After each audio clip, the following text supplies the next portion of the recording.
Welcome back to Making Money Matter, ladies and gentlemen. A little bit quieter at the Rick Rule Symposium here in Boca Raton because they've all gone for lunch.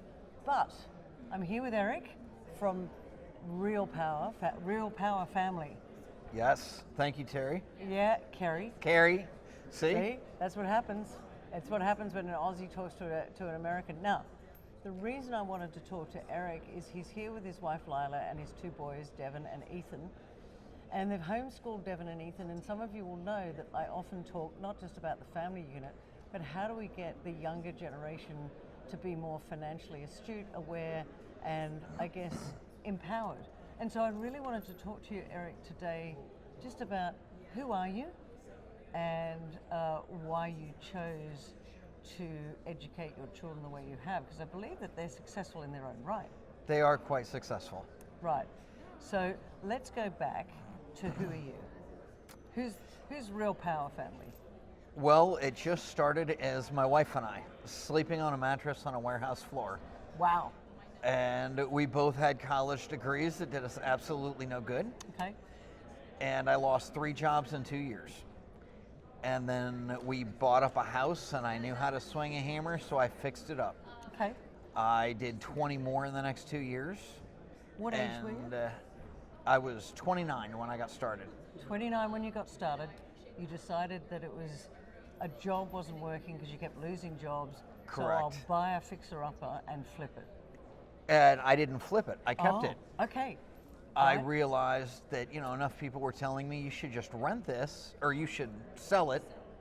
And I did the math. I looked at what am I going to pay in taxes if I sell a couple of these a year, and realized that I could borrow as much money out of it with Using an leverage. 80% loan Right. as I would have left over if I sold it, and I could still keep it and make maybe $50 a month. Okay. And so I said, well, I can do that a lot more. And since then, I've done over 1,000 rehabs. Wow. Over 1,000. Over 1,000. Okay. And I had built up a decent amount of assets and watched, in the second or third generation, always loses it. Yes. Correct. And I was absolutely adamant that my kids were going to earn their way. Right. I didn't, I wanted them to not be handed anything. And I told them from the time they were born, you're not getting anything. You will earn it. Okay. And we just raised them. My wife wanted to homeschool. Mm-hmm. And I said, oh, yeah, okay, we can do that for a few years. For one of my jobs, I taught anatomy and physiology in high school. Okay. Because what do you do with a pre-med degree when you're not going to medical school? Right. And, Okay. I said, yeah, we can do that. We can teach. I didn't imagine. I figured, by the time they get to high school, we'll send them off to high school. That never happened. Never went to high school. No. We said Devon was done. He started college classes when he was 11 years old, in person What? at Kent State. When he was 11.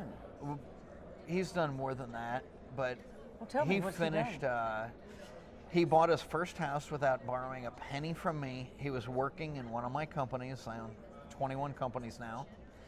And he worked in one of those from the time he was about 4 or 5. He was probably 3 when he started reconciling my corporate books. What? It was like, hey, let's play memory. He goes, Dad. He goes, can you play now? And I was like, I'm working, kid. Okay. And so I went to get another cup of coffee. I go, here, you sit in Daddy's desk chair, and remember that game Memory? Well, just take this piece of paper, and when you find that number on the screen, you put a check mark beside it with the mouse.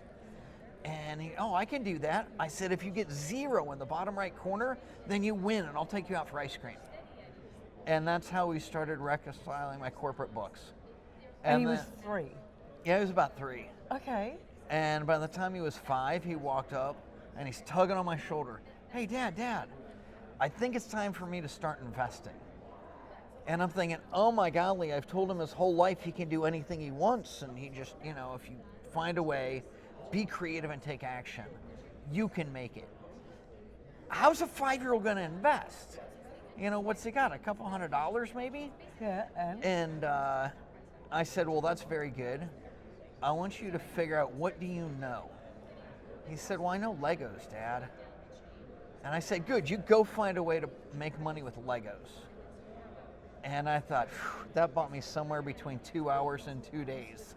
And I got to find a way that this kid can invest and hopefully make a little bit of money or at least learn a good lesson." Sure enough, the next day he comes in with a Lego magazine and says, "You see this?" He goes, "I think they're going to quit making this." And I looked it up, and when the Legos quits making something, it They go up goes in up. value. Yeah, it's like twice as much. So he bought the Lego Death Star. He loves putting together Legos. Remember, he's 5. So he puts this the biggest Where thing does he get the money to buy the Lego? from working for me. Oh, so you were paying him when he was a little fella? Right, he is required to clean the room, mow the yard, do the dishes, whatever. Right. But I'm sure it was well under minimum wage. Right. But what it was worth. And by the time he's 7 or 8, he's significantly better than many of the adults I'm hiring at bookkeeping and stuff because he had grown up with it. Okay. Never too young to learn. Never too young to learn. So he got good at that, and he wanted to spend $400 to buy a Lego Death Star and hold it until it went up in value because he said, "Yeah, you taught me buy low, sell high." Okay. Well, then he made mistake number 1. Instead of bringing on a debt partner, he got a partner that was very comfortable, a hand-holding partner, and provided even less benefit than he had. He got his 3-year-old brother to partner with him. The only Okay. person he knew that made less money than him. Wow. So it takes them months to save up enough money, and miraculously he timed the market. But by the time they bought the Death Star, it was already $100 more Okay. because it took that long to save the money, and I wouldn't give him a penny. Okay. Good. Good lesson. Well, then he held it too long, and he didn't want to pay a professional. He goes, "No, I'll sell it on Craigslist and not eBay." And remember, it's all the money he has in the world, which is only $500. So I figured this is a perfect time. If you're going to lose money, do it now. And he chose not to pay a professional. He put it on Craigslist instead of paying eBay. Okay. And then Lego came out with a newer version, and the old price dropped back down to barely more than they had paid. Lesson. He learned so many lessons off of that little toy that then he started buying gold and silver, which eventually led us to being here, and that's why you've seen them. Danielle DiMartino Booth walked into New Orleans a few years ago, and her husband, she was like, "Oh yeah," Ethan ran up, and at the time he must have been 10, and she's like, "Oh yeah, I've read your stuff, can I please get my picture with you?" And Danielle's husband said, "Hey, look, you find an investor shorter than you?" So Yeah, that's he cute. was so proud that he got his picture, but we have taken him to the conferences. They were about 7 when they started going to conferences. Okay. And the National Real Estate Summit, you were supposed to be 14 to get in, and they let him in at 7. Oh, did they? Yes. And then I'm like, you just pay full price for the ticket and they don't question. Yeah. Well, Devon went out and he bought a house when he was 7 years old. I don't know about you, ladies and gentlemen, but this is getting really spooky. Okay, so he How has does he buy it? $1,000 down Yeah. and starts an LLC, and I'm a majority or a minority member in the LLC. Yeah, because So- you can't start an LLC at 7. Yeah, you can. Can you? Yeah, there's no difference. No age as long as you issue? have, yeah. They never ask, when's the last time you started a company, and they ask for your birth date. You don't need it to get an EIN. Okay. Okay. So he's signing as a member of his LLC, and he has a state ID because he can't get a driver's license. Right. And everyone that says, "Oh no, that's illegal," which is all the lawyers, let me ask you, can a 16-year-old own a car? Can a 16-year-old inherit a house? And is there any difference in the eyes of the law between a 16-year-old and an 18-year-old? No. Absolutely not. So if you can do it at 16 just because you've never heard of a 7-year-old doing it, well, he found a hedge fund manager and said, "Yeah, I have this house. It's worth $80,000. I can buy it for $50. And would you loan me 49 of that?" And they said, "Yeah." It was a friend of mine, so Right. he knew that Devon would immediately sign it over if he ever didn't make the payments. Okay. Right? So he had no to make foreclosure. Absolutely, yes. payments? And he was 7. So it came out of the company, and he realized, wow, I have a lot of equity. He has 30 grand of equity, but he has negative cash flow. So he went out and he bought a mobile home, which he got for like nothing. People signed the title over to him, cleaned it up, and I know that's how his brother, when he got started, his first investment was a mobile home he bought for $1,000 and sold it a couple weeks later to a lady, one of the real estate agents that works for my wife, for $2,000, and all he did is clean it out and sell it to her, doubled his money, Okay. and used that $2,000 as a down payment on. He bought a non-performing loan on a 6 unit. So his first investment at 7 years old was a 6 unit, well, flipping a mobile home and then buying a 6 unit property. But I know. And what have been the challenges along the way? Because they've started very young. This is it's unusual. Yes. Most 7-year-olds, 3-year-olds, whatever, don't. I mean, do you think it's because you own, as you just said before, 21 businesses? You bring the boys into the business. They kind of see you working and doing things. That's unusual. I didn't have any choice. I walked into one real estate meeting, and this new guy's walking in with me, and I made a joke about, does this real estate thing really work? And he goes, you're bringing a baby, and I'm carrying Devon in a car carrier? He goes, you're bringing a baby to a real estate group? I said, yeah. What are they going to do? Kick me out? I'm the speaker. Right. Okay. And they didn't. Ethan made a fuss. He didn't get to come nearly as much. But Devon was perfect. He was quiet. Okay. Okay. And then he grew up, and he'd go out and play in the little kids' toy area.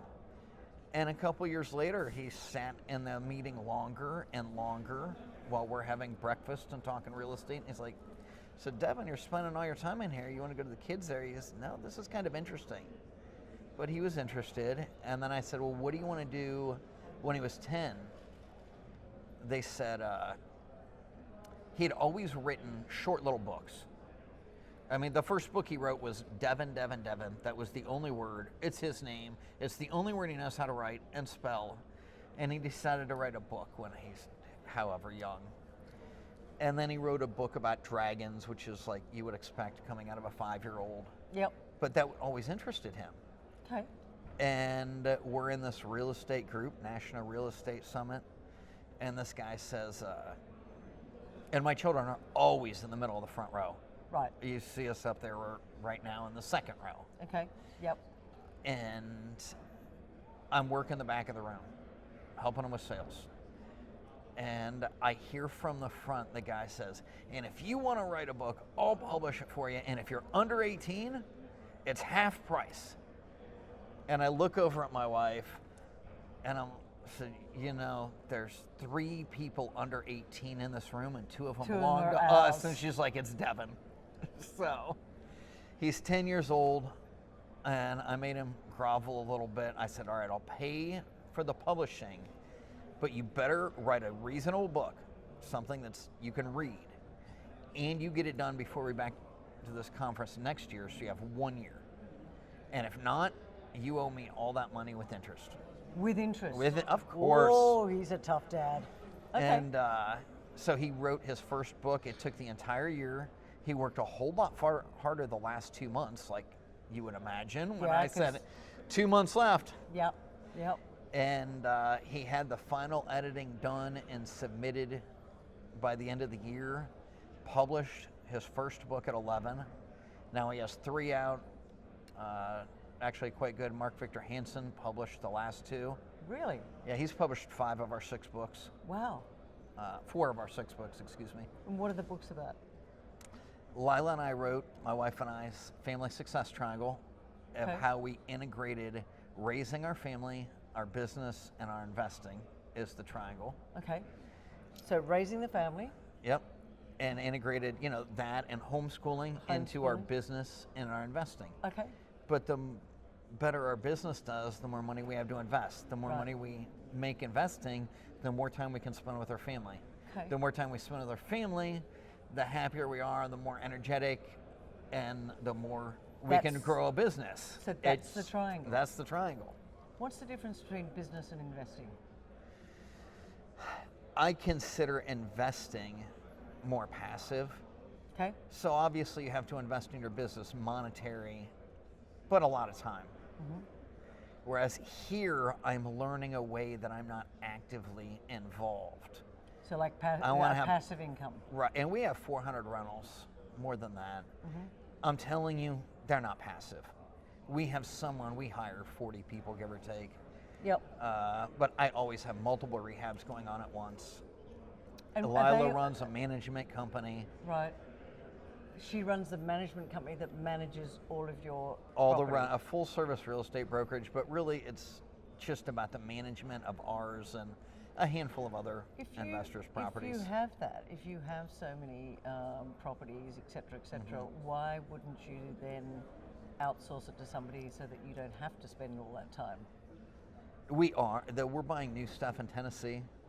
I just picked up some land down there, and I got stuck there for an extra day. The weather was bad. I didn't want to fly home. Right. So what do you do if you're stuck somewhere for an extra day? You go to breakfast and buy a house. Okay. So I bought my first rental down there. Okay. What do you say to people that right now are saying, well, it's frothy in the real estate market in the US, and it's going to come back? I think I haven't bought a decent sized building since 2017. I think that these apartment buildings are grossly overpriced. I think that it's a fact that we have some of the highest office vacancies this century, commercial. So everything we're buying, like Devon personally closed on a house yesterday. Yep. I didn't even know that. I'm not part of that company. Okay. But he has 49 now. I didn't mention that. How old's Devon? He just turned 17. He's got 40. Or excuse me, he just turned 18. Okay, he's just turned 18. He's got 49 properties. That's correct. And he's an accredited investor. He invested in Battle Bank. Okay. With Rick Wohlend. And then his younger brother, who is 15. Yeah. And about to get his temps. Yeah. He's not quite ready to drive yet. He just turned 15 and a half. Yeah. He owns, I think, 42 properties. You'd have to ask him. Okay. All residential or a mix of residential commercial? Mainly residential. Mainly residential. They own pieces of apartment buildings. In the past, my wife and I have owned more than 100 houses, hundreds of apartments, 4 mobile home parks, a storage facility, part of an airport, a couple of airplanes and hangars. And we got rid of most of the stores. I'm really converting we have a couple of mixed use buildings. I'm converting all the stores, I'm down to my last one, into apartments. Yeah, because that's where the money is. Everybody needs a roof over their head. Right. You know, in Australia, where I come from, there is a lack of housing. They can't build them fast enough. So quite often we get people saying, oh no, I'm going to wait for the market to drop. I'm like, guys, the market's not going to drop because, number one, they keep devaluing the currency, so it's going to take more units of currency to buy a real asset. That's number one. And number two, there are not enough houses for the population that we have. If you look, Lila and I got started in 2003. Okay. So you could say we're at the top. By 2005, I didn't know it. I'm 2 years in, and I knew there was a problem. They said, hey, we'll give you, borrow as much as you can for as long as you can. We'll give you 130%. And I said, you look at the numbers, and I know I can make this payment. But many others based on the numbers you have from me, there's no way I can make this payment. Right. And not everybody is as ethical as me. Right. They'll take your money, and you're not going to get it back. Yeah. And I knew there was going to be a problem. I didn't understand what it would be. I was new at this, but I knew there was a problem in 2005. Yeah. And we had our big downturn in 2007 and 2008. Yeah, that was the global financial crisis. It was Freddie Mac and Fannie Mae. Yeah. And AIG goes under and everything. By 2009, the banks are hurting. And by 2010, we owned 75 units that we held as rentals. and I bought my first 50 unit to add to that and almost doubled my size Right. with one purchase. Wow. And everybody says now we're at the top of the market, I'll just wait for a few years. No, you probably won't, because everybody that said that in 2007, by 2010 they're like, oh no, it's too scary now. Right. I don't know what to look. Well, even though it was painful having a new baby in 2007, and I thought I knew something because I had a high net worth and wasn't watching my cash flow close enough. Okay. We got very close to bankruptcy. Now, we were never a day late on anything. Right. But I was burning 23 grand a month more than I had. Wow. With $150,000 on my credit cards. And it means some, and I'm traveling all over teaching and speaking, thinking I know, until I realized just how bad off we are. What were you teaching and speaking on? How to make money, how to buy real estate, no money down, how to get private lenders, how do you, get into real estate without banks. No, I was doing great until suddenly I wasn't. Right. Because the projects weren't getting done. I left my wife in charge, and she would handle the tenant stuff, but not really the construction stuff. Right. Can't be good at everything. And I wasn't paying attention. I took too much time traveling and speaking, and not enough time focusing on my business. Yep. And then add in, we bought a new house, and I dramatically, not my wife, dramatically increased our expenses. Right. And then we have a new baby, and that didn't help at all. Okay. So how'd you get yourself out of the hole? I immediately stopped. I gave up everything, decreased my expenses to the bare minimum, and worked my butt off. Okay. So I hard just work. nose to the grindstone, and I went out. It came down to one weekend. I called up this investor, said, look, I've never been a day late on a payment. I owe you $250,000, and I'd like you to loan me another 50 grand, like before Monday. He says, why is that? I said, yeah, because if I don't have 50 grand by Monday, there's a lot of mortgages that aren't going to be on time, and a lot of people are going to be unhappy. Right. And I had plenty of equity. Yeah. You just didn't have free I cash just didn't flow. have the cash flow. Yeah. I said, well, this is how much I'm burning every month, and this will get me through just over 2 months, and by then I can have the money coming in from rehabs. But it takes about 60 days to get that through. to actually get the money. Yeah. So I had it planned out, and after that, within a year, I dug myself out of the hole. We had paid off all of our credit cards, and like I said, a year after that, we went out and bought a 50 unit. So what's the plan for the future? I went to dinner with Mark Victor Hansen, and he didn't ask when I was going to write a book if I ever wanted to. The answer was no, I did not. And he goes, of course, when you write your book, I'll write the foreword for you. And I said, I'll get right on that, Mark. And then he said, you should be interviewed. Actually, it was a lady from London. And we were on, Devon and I were on different podcasts, each individually. Yep. But I was on more than 100. He did about 100 different podcasts. And this lady calls back and says, Gina, said, hey, I've never done this, but can we interview the rest of your family? Right. I'm thinking my wife's never been interviewed, but sure, here's her number. Yep. Well, then the owner of the media company called up and said, who's this family? I have a media company. We're on 16 radio stations, Apple Podcasts. Would you like your own show? You should be on my network. Wow. And according to them, we're the #1 show on the network now. But I just kept saying yes. And that's, we'll come to that that is the key. Yep. I didn't look for it. I expected I could do it. I didn't know if I'd enjoy it or how long I'd do it. Yep. But I think it was Elvis that says, we'll continue to do this as long as it's fun. And Just I'm say having a blast. Just say yes and figure out how? Just say yes. Yeah. And so this is Real Power Family. Real Power Family Radio Show. Okay, Real Power Family Radio Show. What do you talk about on the show? It is listed as a financial podcast. Right. And every Tuesday we have a guest. We have had Rick Rule. We have had many of the people from around here. Mitzi Perdue. is the heiress of the Sheraton hotel chain, Right. as well as Purdue Chicken. Right. That was her husband. Okay. She was just on and talked about Ukraine and child trafficking. And she is, unlike some billionaire hotel heiresses, she's 80 and has been to Ukraine 4 times in the last year. Wow. Really doing a lot, helping people. Fortune just wrote a huge article on her. Yeah, I think Forbes magazine did something. Is she the one? It might have been Forbes. It was Forbes Yep. magazine, and Michael Lane has Forbes Australia, and I think I saw it in there. She It's rides fantastic. a bicycle Yes, and raises funds and goes up mountains. flies economy. Yeah. And yep. Yeah. But her dad, it was so nice talking to her. I mean, she's at a much higher level than me. Right. And she talked about how her father raised her.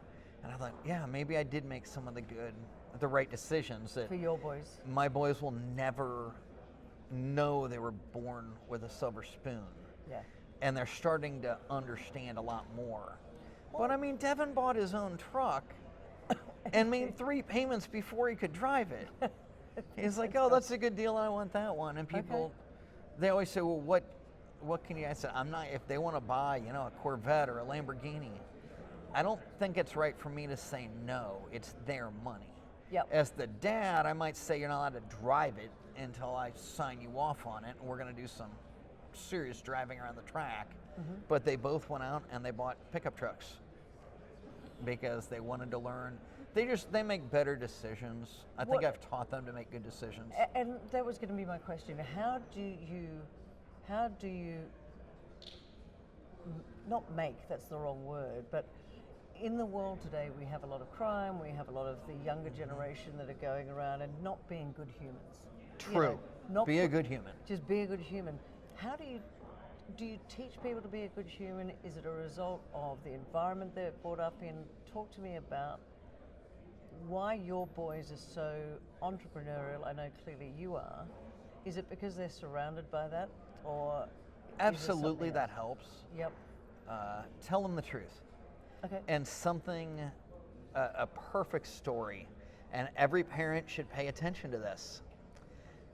Don't lie to your kids, even if it seems like a good little white lie. If my wife asks me how she looks on something, I don't care how detrimental or what every man would say. I was like, you're not really going outside in that, are you? Oh, wow. Always tell the truth. And when it comes to your kids, you've got to let them fail. That's a huge chapter in my book. Okay. And my wife obviously doesn't like that as much as me. Right. But I'm the one to let you fall down and skin your knees. I'm there to make sure you don't break your arm when possible. Okay. But let them skin their knees. They're kids. They need to do that. Right. And Let then them she fail. picks them up and brushes them off and says, are you okay, honey? Okay. So you've got to let them fail and understand there's consequences when you do something stupid. Yeah. And if you can't teach them that, learning to ride a bike, if you can't teach them and hold them accountable, like, yes, I will pay for this, but you will have it done and you're not going to waste my money. We don't do that. We don't waste food. And I just, from the simplest, easiest little things, I don't hound them.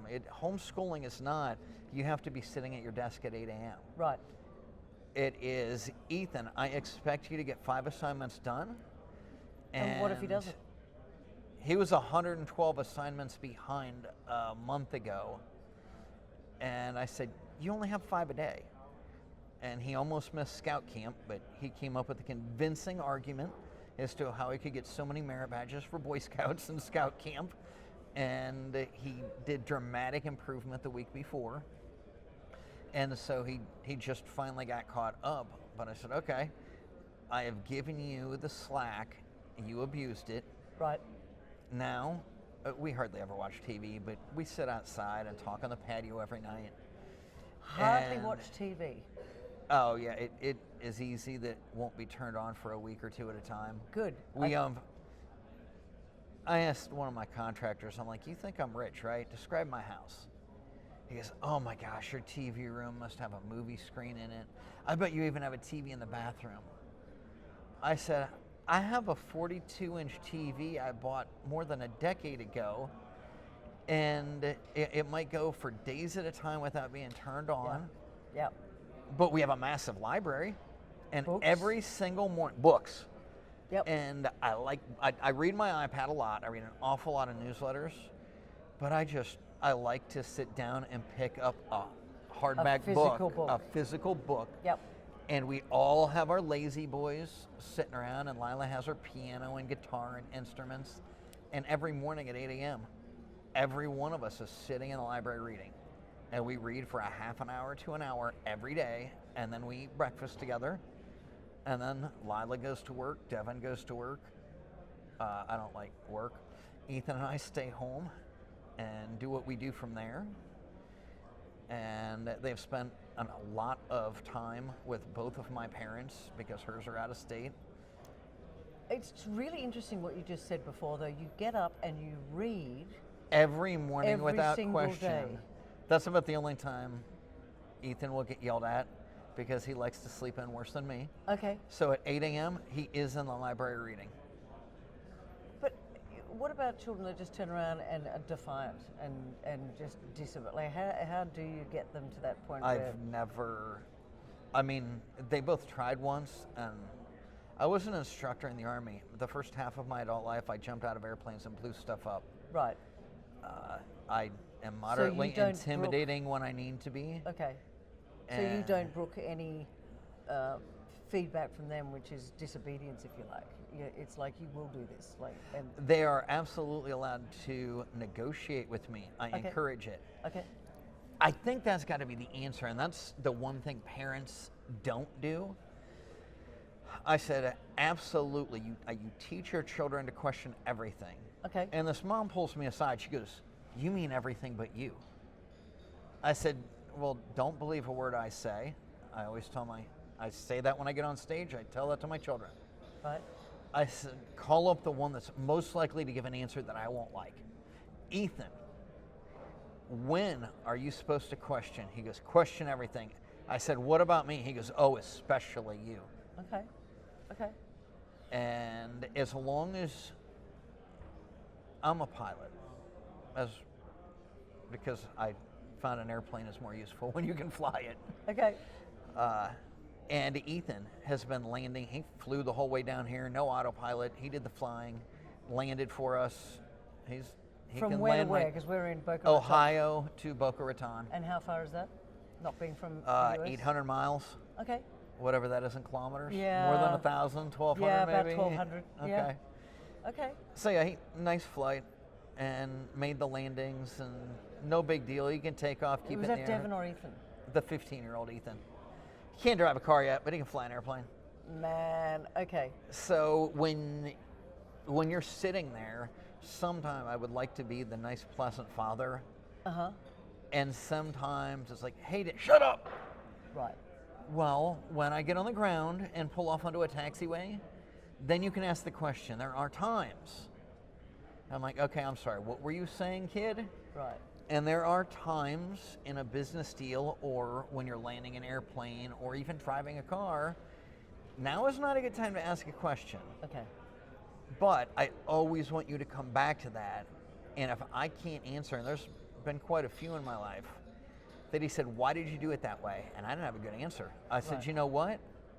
I want you to go do it my way. Okay? Because I told you so.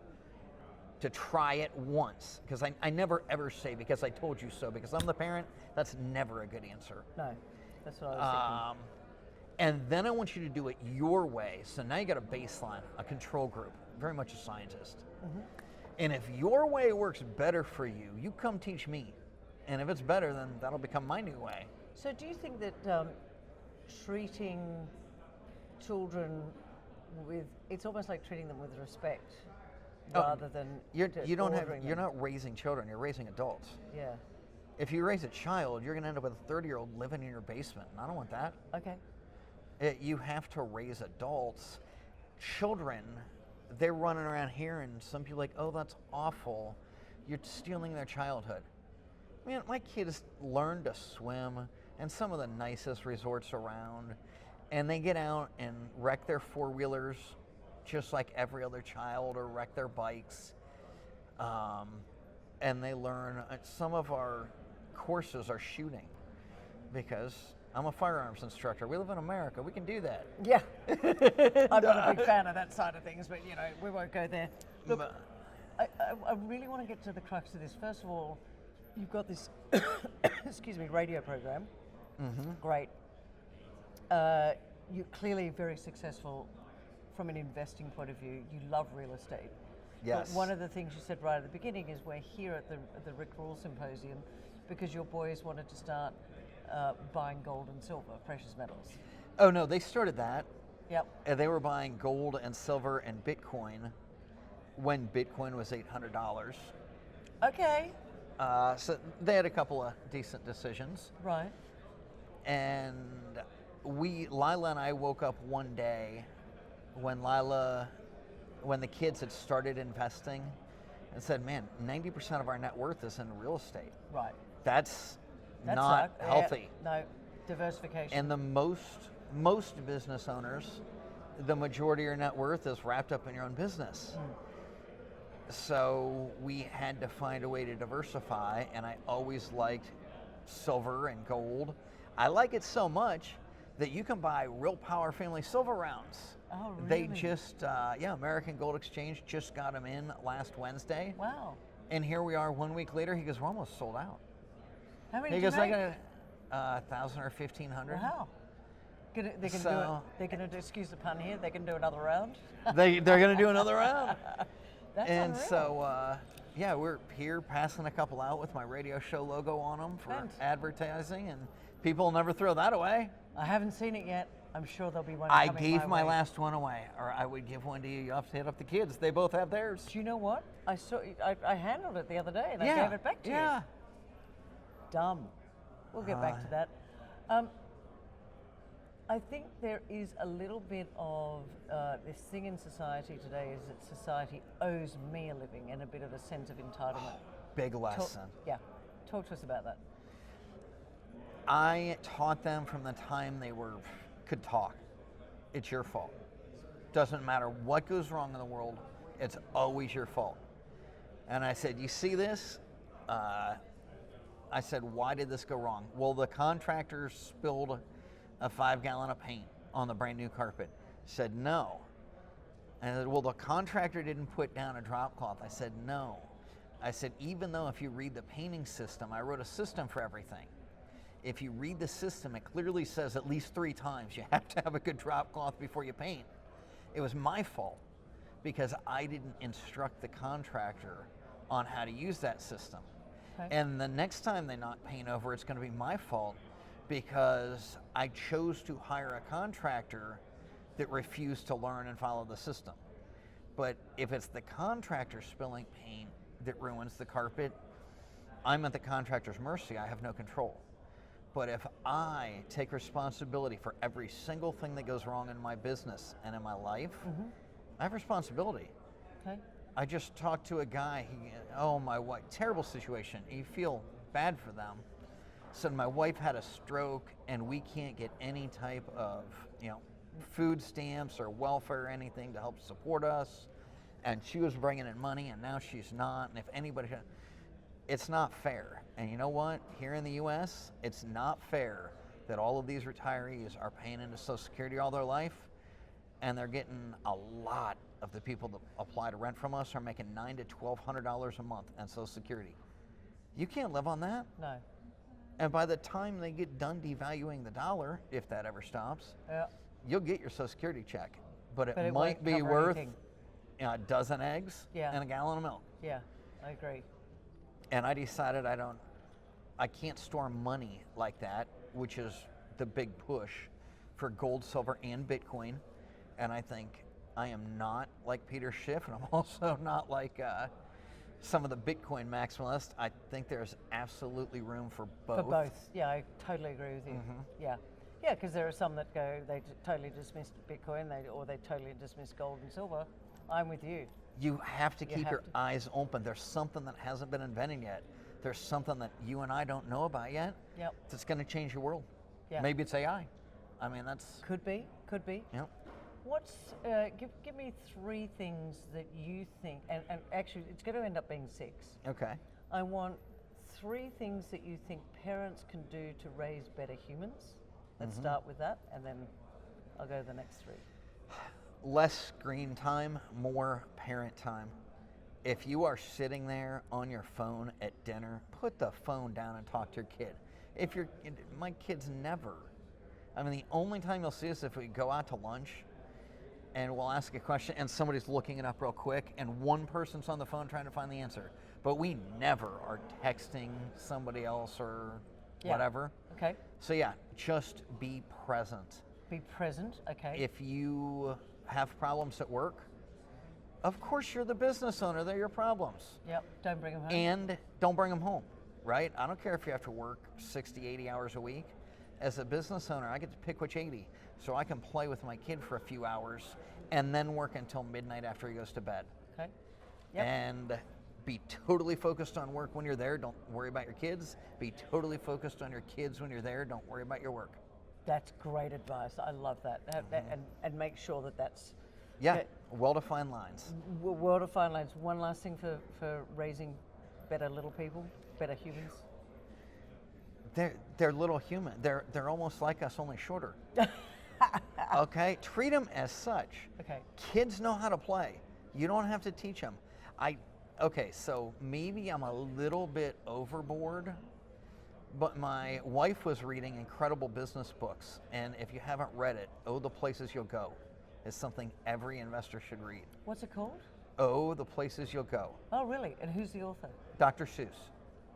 Dr. Seuss? I'm not joking. Are you serious? I'm serious, and they'll talk about, and they got into the waiting place, and she reads with funny voices, and they love it, and they learn such great lessons from that book. Wow. Which is, it's a Dr. Seuss. Yeah, it's a Dr. Seuss. And I thought it was important to read to them. So she reads that, and then they'd sit on my lap and I read them Atlas Shrugged. Wow. And when I had my second child, I went out and bought a 2-seat sports car. And Devon would jump in, and he'd be like, "Hey, Dad, more John Galt, more John Galt." And we'd turn on the audiobook every time we were driving, and he'd listen. Wow. It kind of rubbed off on him. He likes gold. He likes the principles in Atlas Shrugged.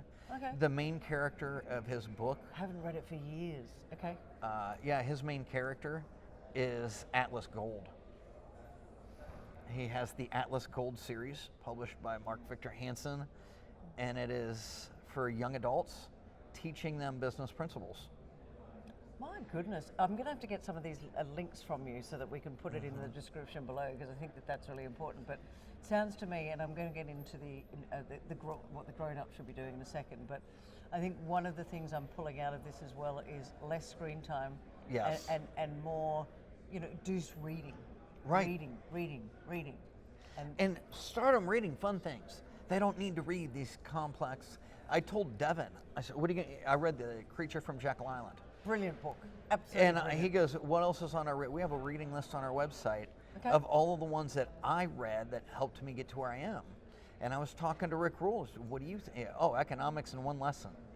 And going back to Ben Graham, Intelligent Investor. Oh yeah, great book. Great book. I downloaded the audio we'll listen to on the flight home. Yeah. The first thing I did when I got my plane is I put in a Bluetooth so we could listen to audiobooks and podcasts while we're flying. While you're flying. So I take off, get up to altitude, hit the autopilot, and turn on an audiobook. And that's the other thing, ladies and gentlemen. You can read, which is nice, a physical book.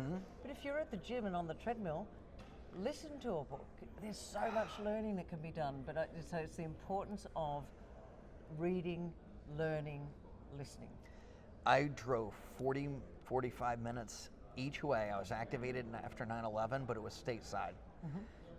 So 45 minutes in the morning, I had to be there at 6:30, babysit 4 adults that really didn't need me unless there was a terrorist attack. And then I was gone from 6 a.m. to 12:30 every day.